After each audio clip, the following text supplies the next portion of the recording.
So, Dave Warner, good to see you. Thank you for entertaining me on this podcast and allowing me to get my first interview under my belt with Put a Mic in It, which is part of Studio 25 music and podcast series.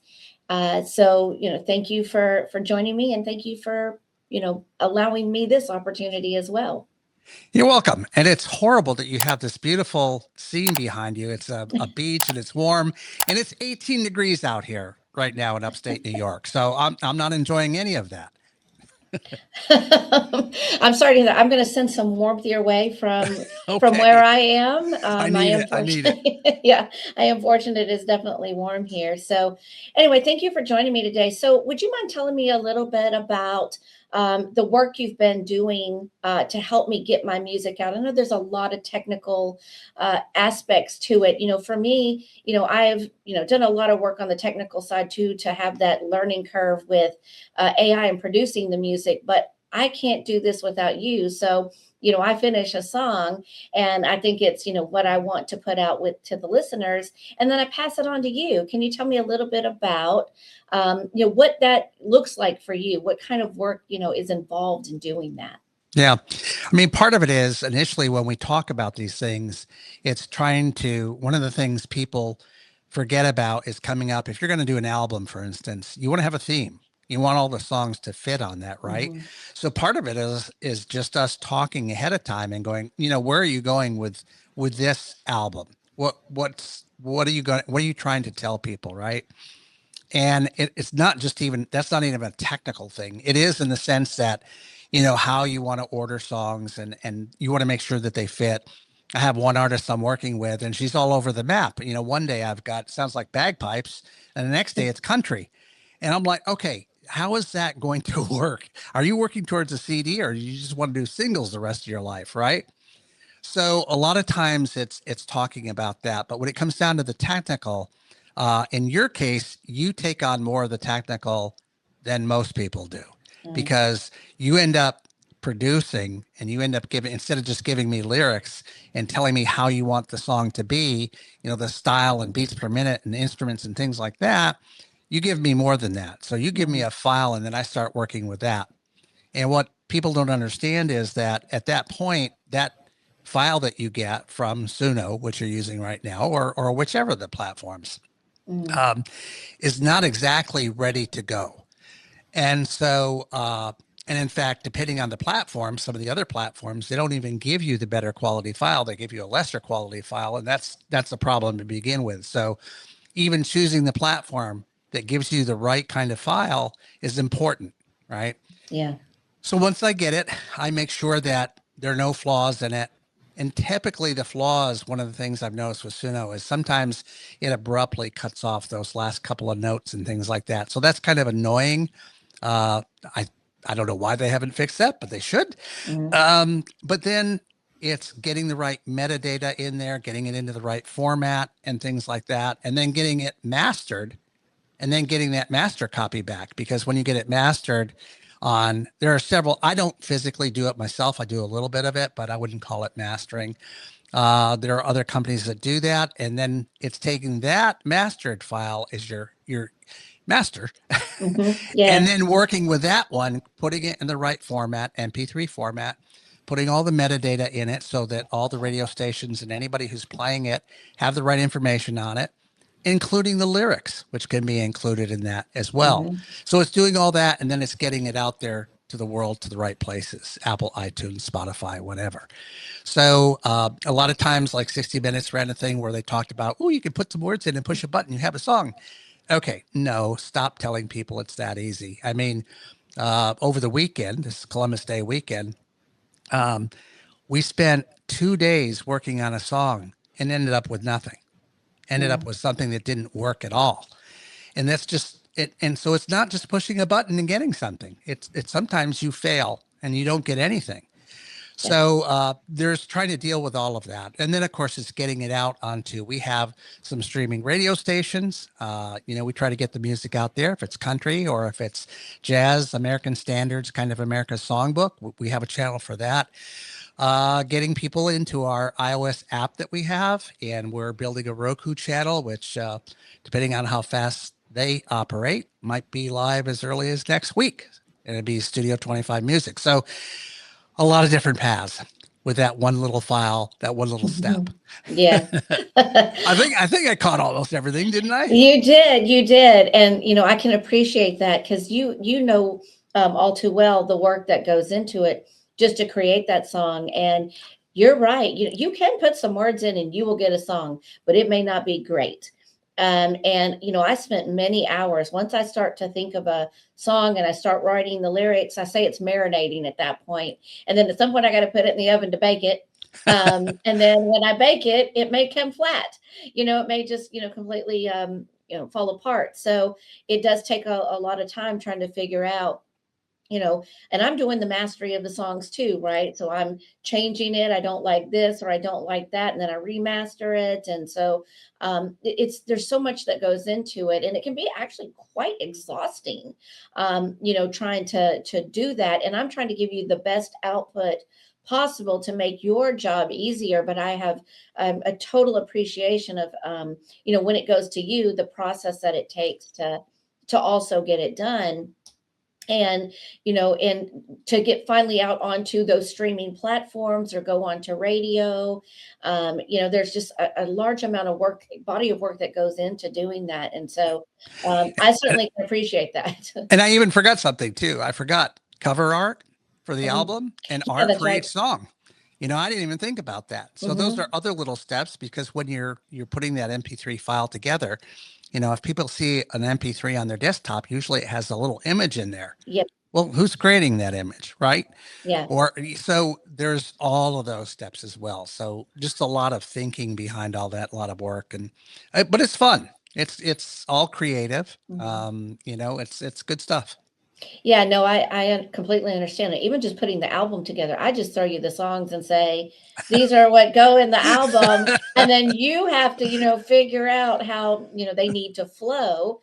I'm trying to get better about thinking about that, myself, but you do a lot of work even with that, putting the album in the right flow, so that when listeners are hearing it, it's following a bit of a story itself just within the Yeah. album. You want to take people on an emotional journey. It's almost like a podcast, like a show. I Hmm. told you, when I do shows, I never write a script. I know where I want to come in, and I know where I want to come out. And everything in between is kind of a flow based on, where you came in and where you want to go. The album is the same way emotionally. How are you bringing people in? What journey do you want to take them along the way? And then how do you want them to feel when they're done? Hmm. Assuming that they're going to listen to all the songs on your album. A lot of times people don't. They listen to the big hits, Hmm. but you still want to give them that opportunity to take that journey. Absolutely. It's all part of the storytelling. Yeah. And I think you do a really good job at, doing that. You've done it great for me. And I think you'll definitely do it great for other artists. And I think, getting that appreciation of just what it takes to write the song, which, that has its own body of work, and then to actually produce it. And, I think it's important for any up and coming AI artist to know that there are all these steps that go into getting that song produced, and not just a song, because you could just go out and put a single song out there, release a single. But if you want to put out a full album, that's where you're going to have to put in the time, effort, and work. And Dave has done such a great job for me, helping me get these albums produced. If I couldn't do it without him, quite frankly. When I started this journey, and some of the backstory of, I was just playing, with songs, right? I'm writing a birthday song. I'm writing a kind of I miss you song, but nothing that was something that was a huge initiative for me. And even further back in my backstory, I really wanted to be a country music star, but at 19, I got pregnant and had a special needs child. And that really dominated my life for so long, that by the time, I ended up getting aid to help me support her, and getting, the right medical care and the right, caretakers involved, music was just so far, from my life at that point. So it wasn't as if I, were going to stop that, and start something new, because I had already built a different career, which I continue to move on, with conducting, even after I got additional help, from my daughter. But music never truly left me, and so when the next big thing happened, my vocal cords being cut. I had a husband at the time, and he was a musician, so he brought music back into my life, and I was enjoying singing, although technically I was damaging my vocal cords because I didn't really have any true technical training. And so I definitely highly encourage, if you're looking to be an artist, get the right technical training so you don't hurt your vocal cords the way that I did. But a medical mishap really destroyed my vocal cords and my ability to sing. And it couldn't have been any further away from my life.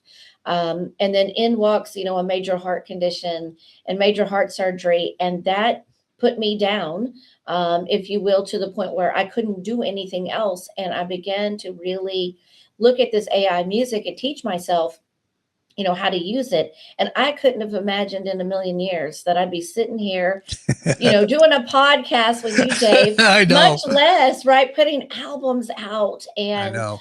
And now on, Strike a Chord, my TV show that's going to, follow as a docuseries, my comeback, not just, with music, but just life in general, right? Coming through that major Yep. heart surgery, I was very frightened I wouldn't survive it. And, there certainly is a risk of death. And the rare heart condition I had was, risk of death.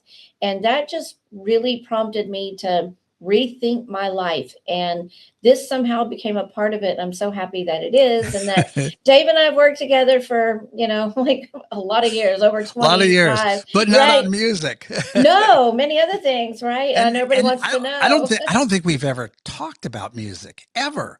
Like, we didn't. I mean, I would have assumed you like country, Yeah. and you probably would have thought I did, but Right. we've never even talked about that in 25 years. And Nope. the fact that we stumbled into this accidentally last year, it's just really kind of wild, because I know it's changed your life. Mhm. I know I'm doing stuff that I never anticipated at this point in time. I was doing a lot of other, newspapers and things like that, writing stories or whatever, but and I've always been technical, but this has pushed me into some technical areas I haven't been in 10 years. And so it's kind of cool. Right. Absolutely. And I like to say, I'm about 3 months old, when it comes to this. And it's been so great having, you with me on this journey, because we've known each other for so long and we've done other projects together. But this one feels very different. It does. And it does. And I'm really excited to be on this journey with you. And, you're helping me, become the artist that I've always dreamed to be. And though AI, I know a lot of people have reservations about AI, or why are you using AI? That's cheating. And I can appreciate that, because I have the greatest respect for all musical artists out there. And this is just another avenue for, creating music. And there's a room for all of us here. And Yeah. so I think, maybe if you could tell me a little bit about, how other artists could work with you, what would be, a way to get connected with you. Give us a little bit about what that might look like, even if it's, I know now you're still building along with me, but what would that look like in the future? Yeah. And I think, just touching on that point about AI, and you do have a camp that's anti AI, and you have another camp.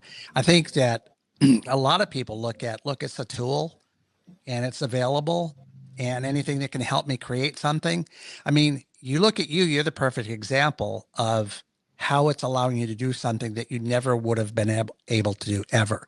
But you can look at me and say the same thing too, because I'm writing and producing some songs myself.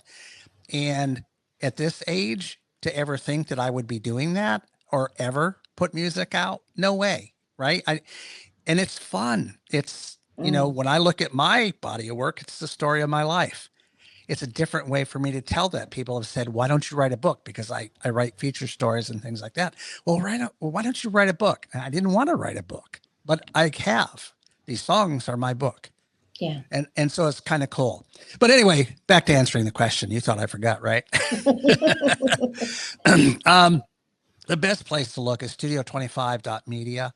That's where we're building everything out, where we're building the media catalog out for the people that we represent.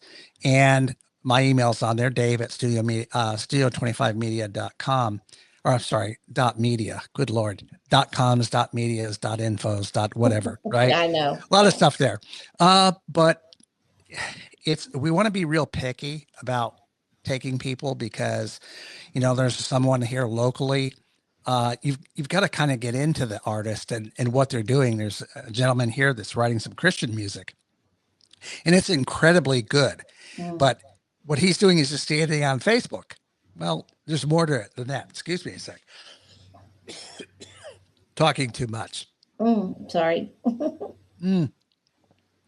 But anyway, there's a lot to that. So it's picking the right person, having them approach you, but talking to them and making sure they're on board with what needs to be done in the work you are. I tell you, well, go figure this out or go do Hmm. this. Then you go off and do it. Hmm. Other people might say, well, I put it up on Facebook and that's good. Okay, well, then you're not for me. Right. If you don't want to put more effort into it than that. So Right. it's a conversation, having that conversation, sending me an email, talking about it, and we see where it goes from there.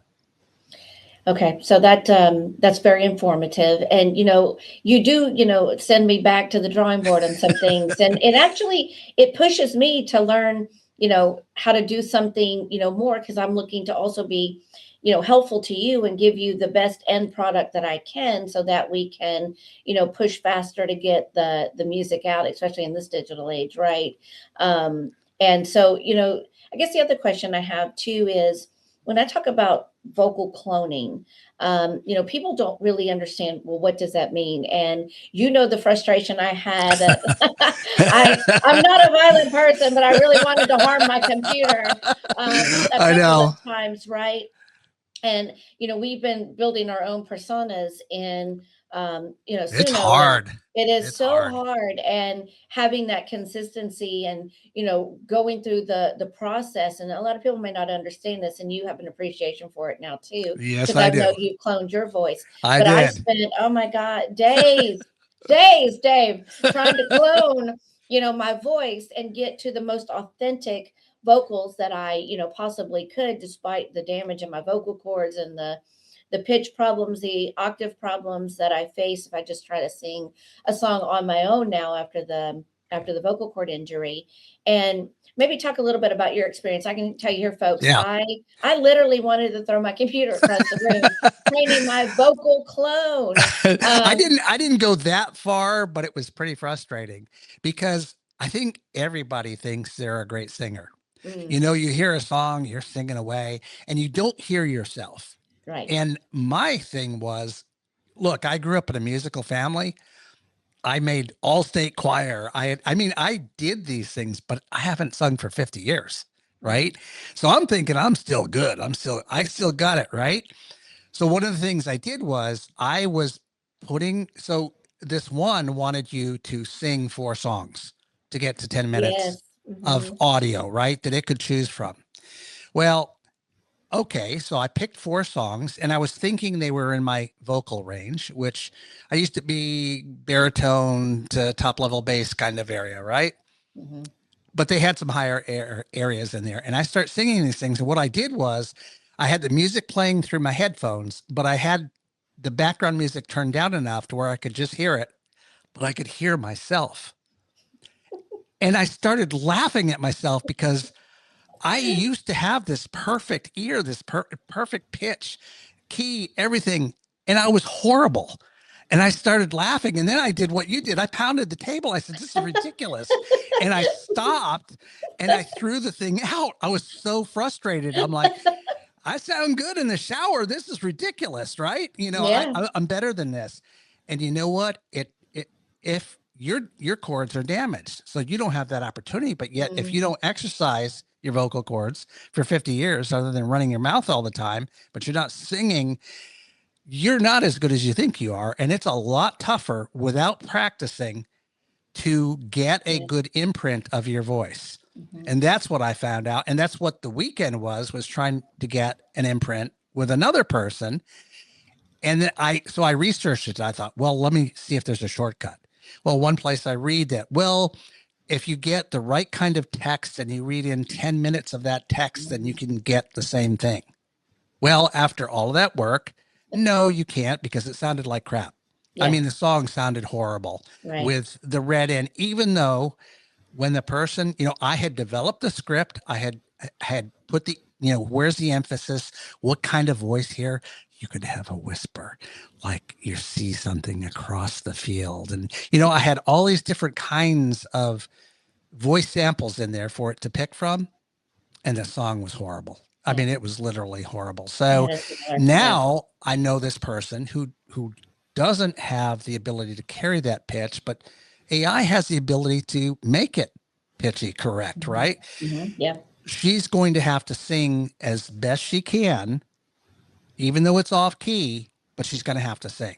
hmm So I Yeah. put her yesterday, I put her to practicing 4 songs and singing these 4 songs. I said, look, hear the lyrics, memorize as much as you can. There's singers, people who do this for a living, they know when to start a word and when to end a word. And it's not hmm what your brain thinks of as you're just singing it in your head. So Right. there's all those little things too. So a practiced musician, somebody who can really sing, is going to have a lot better shot at it than somebody like us who hasn't done it in 50 years or hasn't done it ever, or who has something wrong that they have to be hmm careful with their throat and how they use hmm it. There's just a lot of physical issues before you even get to getting a decent recording. So I got a halfway decent one, but it's not. I sent you the song, and it is me, but it's not one I would put out there in the world. Right. I'm going to Yeah. do it again. I'm going to Mhm. practice. I'm going to do it again. And I'm going to tailor some songs to my vocal range. And Yeah. there is a way to do that. I've looked at that, and look, don't take anything that where all of a sudden I have to go into a falsetto voice. hmm That, the couple of the ones that I did, I had to do that. And it's okay when you're young and you can do that, but like when you're old like this, it sounds like it's where you take the headset off and you just throw it down and you go, I'm done with this.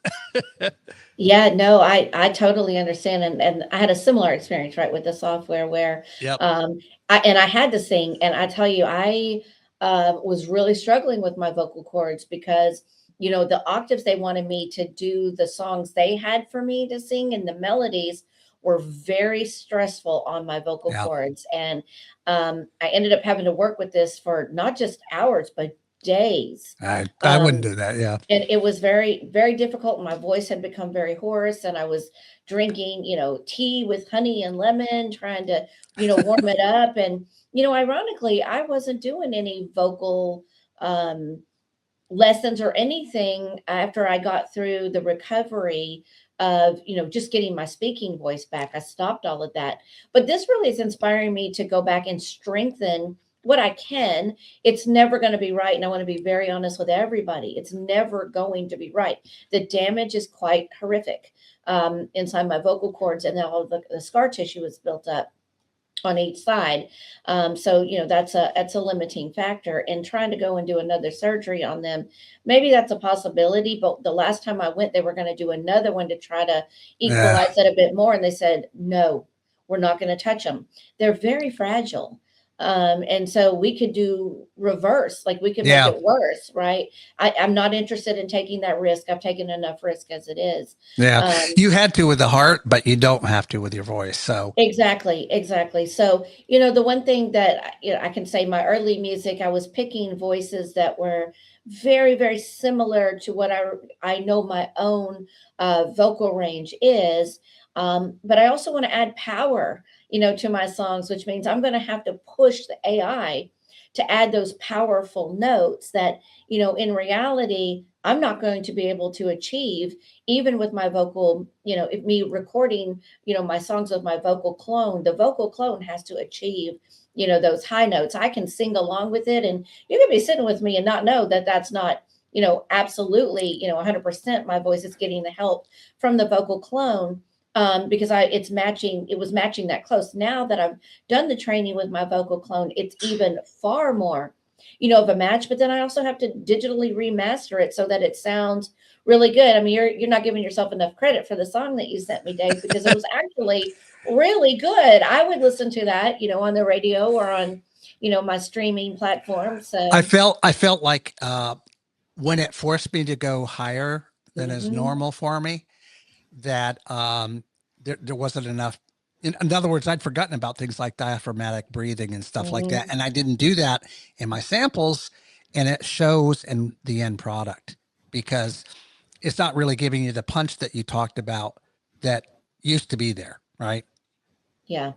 Yeah, and like I said, AI is really helping me go the distance that I was never going to be able to go again, and I'm loving every minute of it. I And know it's fun.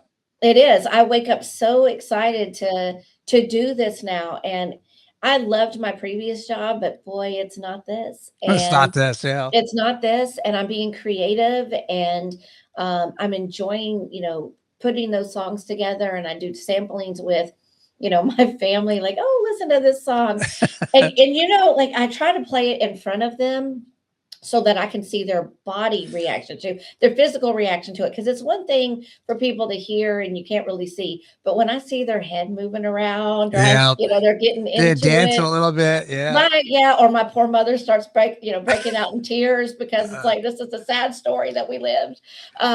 I know I struck that emotional chord, and whether it's a happy, strike or a sad one, I'm connecting with that listener, and I see the emotional effect of it, and I think for me as an artist, however you view me or not, I am creating music that is touching and that is memorable, and people are enjoying it. And I feel like there is a place for me and many others like me who can bring music to the world and, be a part of this music community. And I can only say, just my work with you and having, this partnership, that it's really opened up doors that I did not even know, I would ever be able to go through in my life. as long as they don't And hit us on the ass on the way out. exactly, exactly. And what I'm seeing develop, even, from your side, I'm seeing the maturity on, the development of the production of music. And we are in a new frontier, right? It We are is. pioneers right now. There's some others like us, and we know that they're out there, but there aren't many. Yeah. There There's, aren't but many. I tell you, there's some guys I've been watching a ton of videos on, and that's what people don't understand is this is like going back to school Hmm. and watching people who are smarter than you, who are ahead of us and learning from them what they're picking up. I watched a guy the other day and he started with basically what you and I would and rearranged and did these things. And it was like this masterpiece that came out. Hmm. I was like, that's so cool, you know? Yeah, yeah.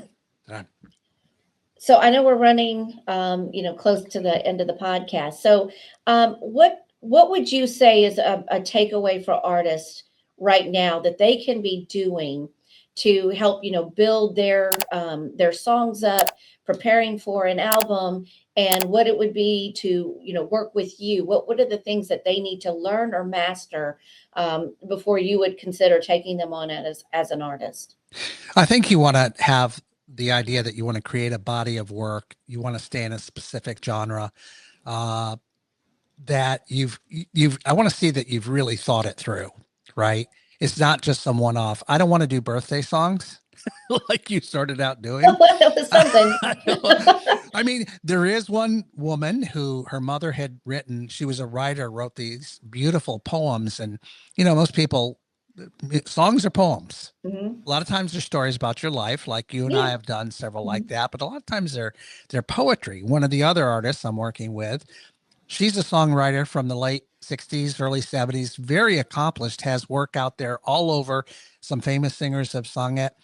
And she is just off the scale excited about the power of these platforms and what they can do for her. But she's all over the map Mm. because she was kind of like a hippie. And then she was like, so, all different kinds of music. But I would want people to think it through and have kind of a plan in their head of why they're doing this Yeah. before they get to me. And then I'm willing to talk to anybody and help them think it through if that's what they need. but it's not easy. It's not, you know, the apps you see that are thrown in your face every day on Facebook and Instagram and wherever about here, clone your voice, here, make a song. Okay, those are the one button guys, and they want Yeah. your $20 or $27 or whatever. Okay, it's going to be more than that, and it's going to be a lot of work, Exactly. and that's what they need to understand. Yep. And we're here to help navigate, right? Because Yep. we know the amount of work that goes into it. So thank you for sharing that, and thank you for joining me on Put a Mic in It. You're welcome. We'll see you next time, right? That's right. That's right.